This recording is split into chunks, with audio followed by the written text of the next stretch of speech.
ओम नमः शिवाय। हर हर महादेव। दोस्तों, 8 मार्च 2024 महाशिवरात्रि के दिन चुपचाप घर ले आए। ये 10 रुपए की ये एक छोटी सी चीज खरीदने से चारों दिशाओं से पैसा इतना खींचा चला आएगा कि आप संभाल नहीं पाएंगे। दोस्तों, हमारे सनातन धर्म में महाशिवरात्रि का विशेष महत्व होता है। फागुन मास के कृष्ण पक्ष की चतुर्थी तिथि को महाशिवरात्रि पर्व के रूप में मनाया जाता है।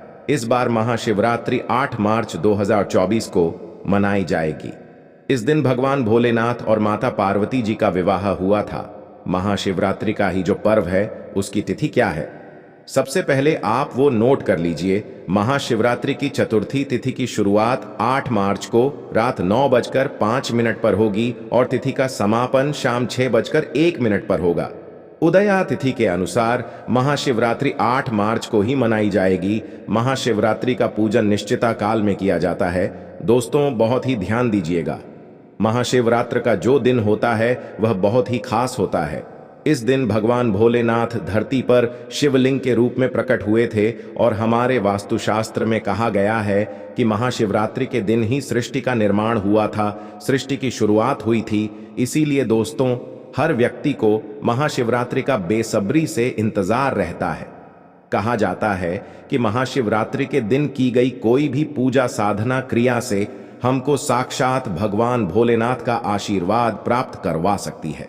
दोस्तों, अगर आप भी चाहते हैं कि भगवान भोलेनाथ का आशीर्वाद आप पर और आपके पूरे परिवार पर सदैव बना रहे, तो कमेंट बॉक्स में तुरंत लिख दीजिए ओम नमः शिवाय। वीडियो को लाइक करके चैनल द शास्त्र टीवी को सब्सक्राइब करें और पास वाला बेल आइकन भी तुरंत प्रेस कर दीजिए।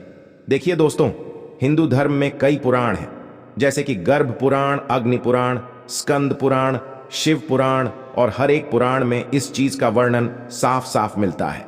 अगर कोई भी व्यक्ति महाशिवरात्रि के दिन भगवान भोलेनाथ की थोड़ी सी पूजा साधना क्रिया पूरे मन से कर लेता है, अगर सुख समृद्धि प्राप्त ना हो, तब आप कहना भगवान भोलेनाथ की साधना करने से भगवान भोलेनाथ का ऐसा वरदान आपको प्राप्त हो सकता है जिससे आपके जीवन से हर परेशानी जड़ से खत्म हो जाएगी।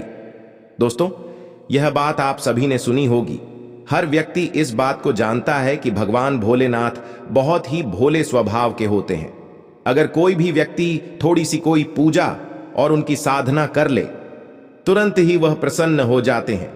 और अगर महाशिवरात्रि के दिन अगर आप भगवान भोलेनाथ को सिर्फ एक लोटा जल भी चढ़ा देते हैं लोटे में भर के, तो भगवान भोलेनाथ जी के बीज मंत्र बोल देने मात्र से साक्षात आपको भगवान भोलेनाथ का वरदान प्राप्त हो जाता है, जिसके बाद आपके जीवन में कितनी ही बड़ी से बड़ी परेशानी क्यों ना हो, वह टिक नहीं पाती है।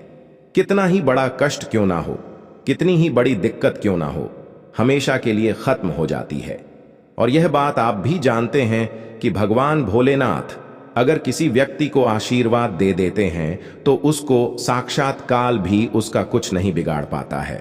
दोस्तों, एक बात ध्यान रखिएगा, वास्तुशास्त्र के अध्याय नंबर 71 में लिखा हुआ है कि अगर आप पूजा नहीं करते हैं तो कोई बात नहीं, लेकिन अगर आप पूजा गलत तरीके से करते हैं तो आपको देवी देवताओं का क्रोध झेलना पड़ सकता है।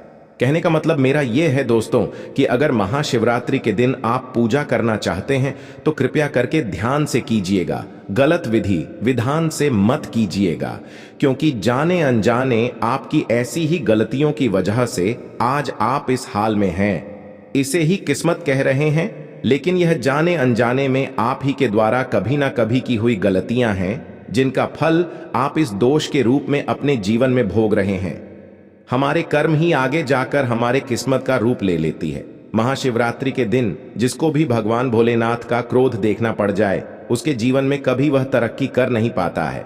ऐसे व्यक्ति के जीवन में हमेशा कष्ट बना रहता है, रोग बना रहता है, शरीर में पीड़ा बनी रहती है, मानसिक तनाव से घिरा रहता है, ग्रह दोष शुरू हो जाते हैं। लेकिन अगर आप भगवान भोलेनाथ को महाशिवरात्रि के दिन सही तरीके से पूजा साधना कर लेते हैं, मंत्र जो मैं बताऊंगा वो बोल देते हैं, जो चीज मैं अभी आपको बताने जा रहा हूं वास्तुशास्त्र के हिसाब से वो चढ़ा देते हैं, शिव पुराण में ये बात साफ लिखी हुई है कि मान के चलिए आपको जीवन में कभी कोई मनोकामना ऐसी होगी नहीं जो तुरंत पूर्ण ना हो जाए। देखिए, भगवान भोलेनाथ जो है कुछ चीजें उनको बहुत ज्यादा प्रिय होती हैं और कुछ चीजें हैं जो बिल्कुल ही उनको पसंद ही नहीं है। तो अब मैं आपको हर एक चीज बताने जा रहा हूं, क्या आपको चढ़ाना है, क्या नहीं चढ़ाना है, क्या आपको घर में लेकर आना है, किस दिशा में रखना है, हर एक चीज बताने जा रहा हूं ध्यान से सुनते हुए। चलिए देखिए, ये जो महाशिवरात्रि है वह कई सारे योग लेकर आई है। सबसे बड़ी चीज, ये जो शिवरात्रि है वह शुक्रवार के दिन पड़ने जा रही है, यानी कि धन आगमन आपका 4 गुना बढ़ने वाला है। और इस महाशिवरात्रि पर कुल 18 तरीके के योग बनने जा रहे हैं। पिछली बार महाशिवरात्रि पर केवल 12 तरीके के योग बने थे और इस बार कुल 18 तरीके के बनने जा रहे हैं। इसमें से कुछ योग ऐसे हैं, पंचग्रह योग, अमृत योग, धनिष्ठा योग, इसी के साथ शब्द योग, इसी तरीके से 18 योग बनने जा रहे हैं और आप हर एक योग का लाभ उठा सकते हैं, फायदा उठा सकते हैं। भगवान भोलेनाथ को ठीक तरीके से पूजा करके प्रसन्न कर सकते हैं।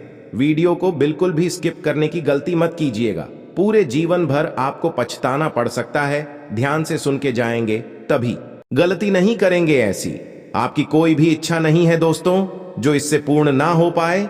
एक एक जानकारी आपको इस वीडियो के माध्यम से बताने जा रहा हूं दोस्तों, इसलिए आपसे फिर से एक निवेदन है, सारी जानकारी को आप कहीं कॉपी पेन में नोट कर लीजिए ताकि महाशिवरात्रि के दिन आपसे गलती ना हो पाए। सबसे पहली चीज जो आपको ध्यान रखनी है, अगर आप भगवान भोलेनाथ को जल से अभिषेक कर रहे हैं तो आप तांबे के लोटे में जल लेकर जा सकते हैं। लेकिन अगर आप पंचामृत लेकर जा रहे हैं या दूध लेकर जा रहे हैं तो तांबे के लोटे का प्रयोग ना करें। ज्यादा देर तक रखा हुआ दूध यानी कि बासी दूध का भी अभिषेक ना करें। आप स्टील के लोटे में दूध वगैरह को ले जा सकते हैं। अगली चीज, तुलसी जो है सबसे पवित्र चीज मानी जाती है, लेकिन भगवान शिव को अभिषेक में या मूर्ति पर भूल से भी तुलसी माता का इस्तेमाल ना करें, वहां पर ना चढ़ाएं। तीसरी जो चीज है, हल्दी का प्रयोग भी भगवान भोलेनाथ पर नहीं किया जाता है, क्योंकि भगवान भोलेनाथ वैरागी हैं। हर एक शुभ कार्य में हल्दी का प्रयोग होता है, लेकिन भगवान भोलेनाथ की पूजा में हल्दी का प्रयोग बिल्कुल ही निषेध माना जाता है। भगवान भोलेनाथ की पूजा में आप सफेद पुष्प का प्रयोग जरूर करें, लेकिन भूल से भी केतकी या फिर चंपा के पुष्प का प्रयोग न करें। इसका इस्तेमाल भी वर्जित है। भगवान भोलेनाथ को अगर आपने यह अर्पित किया तो आपको दोष लग सकता है, उनके क्रोध का सामना करना पड़ सकता है। देखिए, महाशिवरात्रि जो कि 8 मार्च को पड़ रही है, इस दिन तामसिक भोजन गलती से भी आपको नहीं खाना है। इससे भगवान भोलेनाथ क्रोधित हो जाते हैं और आप पर कई सारे ग्रह दोष लग जाते हैं। तब आपको समझ नहीं आ पाता है कि मुझे किस गलती की सजा दे रहे हैं भगवान। तो आप इन गलतियों को मत कीजिएगा। और अब जानते हैं कि आपको क्या क्या करना है। उसके बाद मैं आपको बताऊंगा कि कौन सी वह चीज है जो कि आपको इस दिन अपने घर खरीद कर जरूर लानी है। तो सबसे पहले भगवान भोलेनाथ की पूजा करने के लिए महाशिवरात्रि के दिन सुबह सुबह आप सोकर उठ जाएं। ब्रह्म मुहूर्त में उठते हैं तो यह सबसे उत्तम है, अन्यथा आप 8 बजे से पहले तो जरूर ही उठ जाइएगा। इसके बाद आपको नहाना धोना है और सफेद वस्त्र धारण कर लेने हैं। हो सके तो बिना सिले हुए जो वस्त्र होते हैं उनको धारण कीजिए, यह बहुत ज्यादा शुभ माने जाते हैं। अब जैसा कि मैंने आप सभी को बताया कि इसी दिन भगवान भोलेनाथ शिवलिंग के रूप में प्रकट हुए थे, तो इस दिन आप भगवान भोलेनाथ पर बेलपत्र जरूर चढ़ाई। आपको कहीं बेलपत्र ना मिले तो मंदिर में जो चढ़े हुए बेलपत्र होते हैं, आप उन्हें धो करके फिर से आप उन्हें चढ़ा सकते हैं, वह फिर से उतने ही पवित्र हो जाते हैं। अब बेलपत्र ऐसा वैसा नहीं होना चाहिए, बेलपत्र बिल्कुल ही कटा पिटा ना हो। चिकना जो बेलपत्र होता है वही आपको भगवान भोलेनाथ पर चढ़ाना होगा। ध्यान रखिए दोस्तों, एक तरफ 1000 कन्याओं को खाना खिलाना और एक तरफ भगवान भोलेनाथ जी को 3 पत्ते वाला बेलपत्र चढ़ाना, इन दोनों के फल बराबर होते हैं। इसी के साथ भांग धतूरा इस दिन आपको भगवान शिव को जरूर अर्पित करना चाहिए, लेकिन ध्यान रहे कि माता पार्वती को भांग धतूरा बिल्कुल भी पसंद नहीं है। मां पार्वती क्रोधित होती है, तो भूल से भी आपको माता पार्वती को इन चीजों को टच नहीं करवाना है। अब मैं आपको बताता हूं कि इस दिन आपको कौन सी 10 रुपए की चीज अपने घर लेकर आनी है। तो इस दिन हो सके तो आप अपने घर में पीतल की शिव परिवार की जो प्रतिमा होती है, मूर्ति होती है, वो जरूर अपने घर लेकर आइए। महाशिवरात्रि के दिन लेकर आना यह सबसे ज्यादा शुभ माना जाता है। अगर आपको शिव परिवार नहीं मिल पाता है तब आप शिवलिंग लेकर आएं और उसे अपने घर में स्थान जरूर दीजिए, ये सबसे शुभ होता है। तो महाशिवरात्रि के दिन आप शिव परिवार को जरूर स्थापित करें। तो मुझे उम्मीद है मेरे द्वारा दी गई जानकारी से आप सभी को संतुष्टि मिली होगी। वीडियो पसंद आया है तो वीडियो को लाइक करके चैनल द शास्त्र टीवी को सब्सक्राइब करें और पास वाला बेल आइकन जरूर प्रेस कर दीजिएगा। मिलते हैं एक नई जानकारी के साथ। जय श्री राम, जय भगवान भोलेनाथ। महाशिवरात्रि की हार्दिक शुभकामनाएं।